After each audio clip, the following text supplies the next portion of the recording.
ఈ వీడియోలో మనము యావరేజ్ ఇఫ్ అనే ఫార్ములా గురించి తెలుసుకుందాం. ఇది ఒక కండిషన్ బేస్ చేసుకొని ఆ పర్టిక్యులర్ డేటా యొక్క యావరేజ్‌ని కాలిక్యులేట్ చేస్తది. మనము ఒక డిపార్ట్‌మెంట్‌లో యావరేజ్ సాలరీ ఎంత ఉన్నది అనేది కాలిక్యులేట్ చేద్దాం. ఏం చేద్దాము? ఫార్ములా ఇక్కడ నేను ఎంటర్ చేస్తాను చూడండి. ఐటీ డిపార్ట్‌మెంట్‌లో వాళ్ళ యావరేజ్ సాలరీ ఎంత ఉన్నది?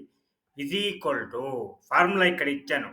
యావరేజ్ ఇఫ్ బ్రాకెట్ ఓపెన్ ఇది దేనిలో ఉన్నది మనకు సి కాలమ్‌లో ఉన్నది. ఏంటిది? మనము డిపార్ట్‌మెంట్ అనేది మనము సి కాలమ్ సి తర్వాత కామా క్రైటీరియా ఏంటిది అక్కడ పైన చూడండి ఐటీ అని ఉంది. ఐటీ ఇన్వర్టెడ్ కామాస్‌లో పెట్టాలి. కామా ఏం కాలిక్యులేట్ చేయాలి? దేని యావరేజ్ కాలిక్యులేట్ చేయాలి? సాలరీది. ఎఫ్ నుంచి ఎఫ్ వరకు బ్రాకెట్ క్లోజ్ ఎంటర్ చూసారా వచ్చేసింది. ఇప్పుడు ఇక్కడ ఫిల్ హ్యాండిల్ ఉన్నది. ఈ ఫిల్ హ్యాండిల్ పట్టుకొని రైట్ సైడ్‌కు మనం డ్రాగ్ చేస్తే అందరిది కూడా మనకు సాలరీ వస్తది. ఎందుకంటే మనం అక్కడ ఫస్ట్ చేయాల్సిన చిన్న తప్పు చేసినాం ఏంటంటే, ఈ రేంజ్‌ని మనము ఫిక్స్ చేయాలి. అబ్సల్యూట్ రెఫరెన్స్‌తోని డాలర్, డాలర్ రావాలి. ఇక్కడ కూడా అంతే. డాలర్, డాలర్ వస్తే అప్పుడు మనకు ఇవి మారవు. కాబట్టి మనకు ప్రాబ్లమ్ లేదు.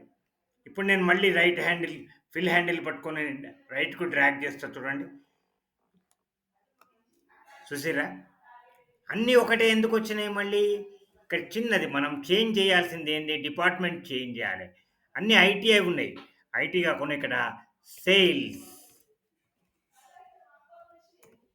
అదే విధంగా ఇక్కడ ఫైనాన్స్.